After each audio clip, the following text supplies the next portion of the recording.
નમસ્કાર વિદ્યાર્થી મિત્રો, તમારું ખૂબ ખૂબ સ્વાગત છે મારી આ ચેનલ સ્ટડી વિથ નેન્સીમાં. જો હજી સુધી તમે મારી આ ચેનલને સબસ્ક્રાઈબ ના કરી હોય તો જલ્દીથી સબસ્ક્રાઈબ કરજો. આજે આપણે પ્રકરણ નંબર 1 સંખ્યા પદ્ધતિમાં સ્વાધ્યાય 1.1નો પ્રશ્ન નંબર 3 અને 4 જોઈશું.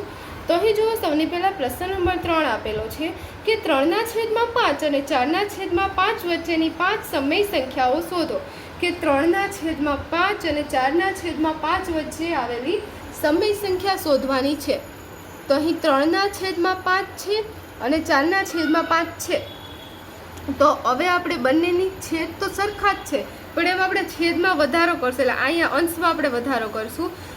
એટલે અંશમાં વધારો કરીએ એટલે છેદમાં થઈ જાય, એટલે બંનેમાં વધારો કરીએ એટલે સંખ્યા મોટી થાય, એટલે વચ્ચે વધારે સંખ્યા આવશે. એટલે આપણે બંનેને ગણ્યા ઉપર નીચે 10 કરી દઈએ. એટલે કારણ કે આપણે જો કોઈ પણ સંખ્યામાં આપણે અંશમાં ગુણીએ એટલા જ આપણે છેદમાં ગુણીએ, એટલે અંશને છેદમાં બંનેમાં સમાન ગુણીએ એટલે જે જવાબ આવે એ જ સંખ્યા આવે કે 30/50. તો એ 0 કટ થઈ ગયા. શું થઈ ગયું? 3/5 જ થઈ ગયું. એવી જ રીતે 4/5 છે ને 40/50 લખી શકાય. અહીંયા કર્યું એ જ પ્રોસેસ આપણે કરી, ગુણ્યા 10 તો 30/50 ને 40/50 વચ્ચે આવતી 5 સમય સંખ્યા લખવાની.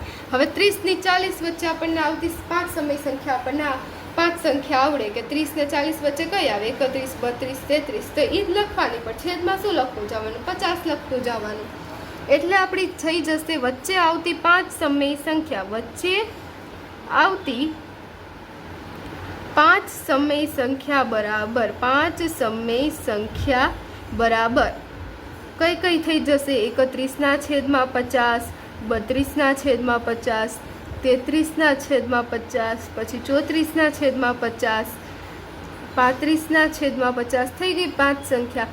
હજી તમારે આગળ લખવી 36, 37, 38/50, છેલ્લે 39/50. 30 ને 40/50 પછી ના આવી, બંને વચ્ચેની છે, એટલે 31 થી 39 સુધીની આવે. તો જો પ્રશ્ન 3નો જવાબ આવી ગયો. હવે એના પછી પ્રશ્ન નંબર 4 છે કે પૂછેલું છે કે નીચેના વિધાનો સત્ય છે કે અસત્ય, કારણ સહિત ઉત્તર આપો. કે નીચે જે વિધાન આપેલા છે એ ખરા છે કે ખોટા, સાચા છે ખોટા આપણે કહેવાના છે, અને પછી આપણે એનું કારણ પણ કહેવાનું કે શા માટે એ સત્ય કે અસત્ય છે. જેમાં પહેલું વિધાન છે દરેક પ્રાકૃતિક સંખ્યા પૂર્ણ સંખ્યા છે. બધી જ પ્રાકૃતિક સંખ્યા, તો બધી જ પ્રાકૃતિક સંખ્યામાં કેનો સમાવેશ થાય? 1, 2, 3, 4 એ બધી જ પ્રાકૃતિક સંખ્યા છે. તો પ્રાકૃતિક સંખ્યા 1, 2, 3, 4, 5 અપ ટુ ઇન્ફાઇનાઇટ, એટલે અનંત સુધી ચાલે, તો એ બધી પ્રાકૃતિક સંખ્યા આવે. પછી પૂર્ણ સંખ્યા, તો પૂર્ણ સંખ્યા પણ એ જ કે 0, 1, 2, 3, 4, 5, 6, 7, પણ આમાં 1 0 વધારાનો આવે. આમાં 1, 2, 3, 4, 5 આગળ અનંત સુધી. પછી આમાં પણ એમ જ આવશે, 0 એડ કરી દેવાનો પૂર્ણ સંખ્યામાં, એટલે 0, 1, 2, 3, 4 પછી અનંત સુધી આવેલા કરે. તો પ્રાકૃતિક સંખ્યા છે એ આપણને કીધું છે પૂર્ણ સંખ્યા છે, એટલે બધી જ પ્રાકૃતિક સંખ્યા, એટલે 1, 2, 3, 4 અનંત સુધી બધી જ પૂર્ણ થાય. હા, તો સાચું છે, કારણ કે બધી જ પ્રાકૃતિક સંખ્યા છે પૂર્ણમાં આવશે. 0 પણ આવશે, 0 ભલે પ્રાકૃતિકમાં. આપણે તો એમ પૂછ્યું છે કે બધી જ પ્રાકૃતિક પૂર્ણ કહેવાય, તો બધી જ પ્રાકૃતિક પૂર્ણ કહેવાશે. પણ જો એમ કીધું હોત કે બધી જ પૂર્ણ પ્રાકૃતિક કહેવાય તો આવશે નહીં, કારણ કે જે પૂર્ણ છે એ કેવું થાય? મોટું થાય. તો એમાં 0 હોય તો 0 પાછી પ્રાકૃતિક કહેવાય નહીં, એટલે પૂર્ણ પ્રાકૃતિક ના કહેવાય, પણ પ્રાકૃતિક બધી જ સંખ્યા પૂર્ણ સંખ્યા કહેવાય. એટલે આપણે કહી દઈશું શું છે? સત્ય છે. કારણ કે આનો આપણે કારણ આપવું છે, તો કારણ કે જે બધી જ પ્રાકૃતિક સંખ્યા છે 1, 2, 3, 4, 5 પછી અનંત સુધી, એ બધી જ સંખ્યાનો સમાવેશ કેમાં થાય છે? પૂર્ણ સંખ્યામાં. એટલે લખશું કારણ કે જે પૂર્ણ સંખ્યા છે, પૂર્ણ સંખ્યામાં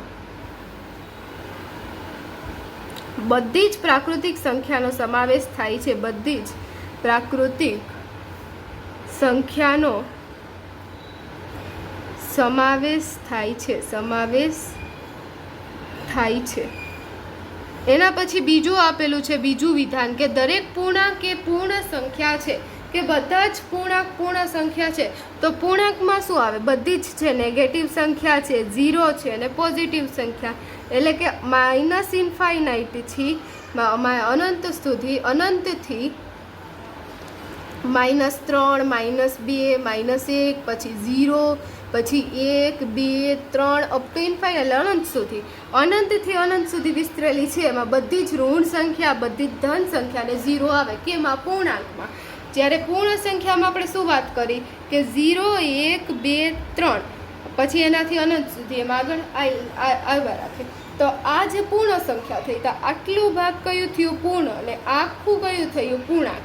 તો દરેક પૂર્ણાંક એ પૂર્ણ સંખ્યા છે. તો આ બધા આને શું કીધું? બધા જ પૂર્ણાંક. એટલે આ બધા જ પૂર્ણાંક પૂર્ણ સંખ્યા થાય? ના થાય, કારણ કે જે ઋણ સંખ્યા છે એ ક્યાં પૂર્ણ સંખ્યા થવાની? પૂર્ણ સંખ્યામાં ઋણ સંખ્યા આવતી નથી. તો આમ આપણે લખી દઈશું અસત્ય છે. કારણ કે એનું આપણે કારણ પણ લખી દઈએ. કારણ કે ઋણ સંખ્યાનો સમાવેશ પૂર્ણ સંખ્યામાં થતો નથી. સમાવેશ પૂર્ણ સંખ્યામાં થતો નથી. હવે એના પછી ત્રીજું વિધાન આપેલું છે કે દરેક સમય સંખ્યા એ પૂર્ણ સંખ્યા છે. કે બધી જ જે સમય સંખ્યા છે બધી જ પૂર્ણ સંખ્યા છે. તો સમય સંખ્યા કોને કહેવાય? કે જેને આપણે પીના છેદમાં ક્યુ સ્વરૂપમાં લખી શકીએ. હવે બંને આવે કે જ્યાં ક્યુ નોટ ઇક્વલ ટુ 0, ક્યુ 0 ના હોય, તો આ શું થઈ ગઈ? સમય સંખ્યા. અને જે સમય સંખ્યા છે તો સમયમાં પૂર્ણ આવે, પૂર્ણાંક આવે, પછી દશાંશ આવે, બધી જ સંખ્યાનો સમાવેશ થઈ જાય સમયમાં. પૂર્ણ, પૂર્ણાંક, દશાંશ, પછી અપૂર્ણાંક, એ બધાનો જ સમાવેશ થશે. જ્યારે જે પૂર્ણ સંખ્યા છે એમાં આપણે આગળ વાત કરી કે પૂર્ણમાં ખાલી કેનો સમાવેશ થાય? કે 0 1 2 પછી અપ ટુ આગળ અનંત સુધી. તો હવે તમે જોશો ત્રીજું છે, તો ત્રીજામાં આપણે શું લખશું? કે બધી જ સમય સંખ્યા, એટલે કે પૂર્ણ, પૂર્ણાંક, દશાંશ, અપૂર્ણાંક એ બધું જ પૂર્ણ છે. પૂર્ણ બધું ના થાય, કારણ કે સમય છે, સમયમાં પૂર્ણાંક આવે. પૂર્ણાંક ક્યાંથી પૂર્ણ થયા? દશાંશ ક્યાંથી પૂર્ણ થયા? અપૂર્ણાંક પણ પૂર્ણ ના થાય. તો અહીં આપણને લખીશું કે અસત્ય છે. અસત્ય છે કારણ કે જે અપૂર્ણાંક છે, અપૂર્ણાંક, પછી દશાંશ છે, પૂર્ણાંક છે, પછી ઋણ સંખ્યા છે, એ બધી જ સંખ્યાઓનો સમાવેશ પૂર્ણ સંખ્યામાં થતો નથી. પૂર્ણ સંખ્યામાં થતો નથી. તો આ જો આપણે ત્રીજો દાખલો હતો, ત્રીજા વિધાનનો આપણે જવાબ આવ્યો અસત્ય છે. તો અહીં આપણો જે પ્રશ્ન નંબર 3 અને પ્રશ્ન નંબર 4 હતો તે પૂર્ણ થાય છે. વિડીયો તમને કેવો લાગ્યો કમેન્ટમાં જરૂરથી જણાવજો. જો તમને વિડીયો પસંદ આવ્યો હોય તો તમારા ફ્રેન્ડ્સને પણ શેર કરજો. જો હજી સુધી તમે મારી આ ચેનલને સબસ્ક્રાઈબ ના કરી હોય તો જલ્દીથી સબસ્ક્રાઈબ કરજો, જેથી તમને મારા બધા જ વિડીયો સૌથી પહેલાં મળી રહે. Thanks for watching.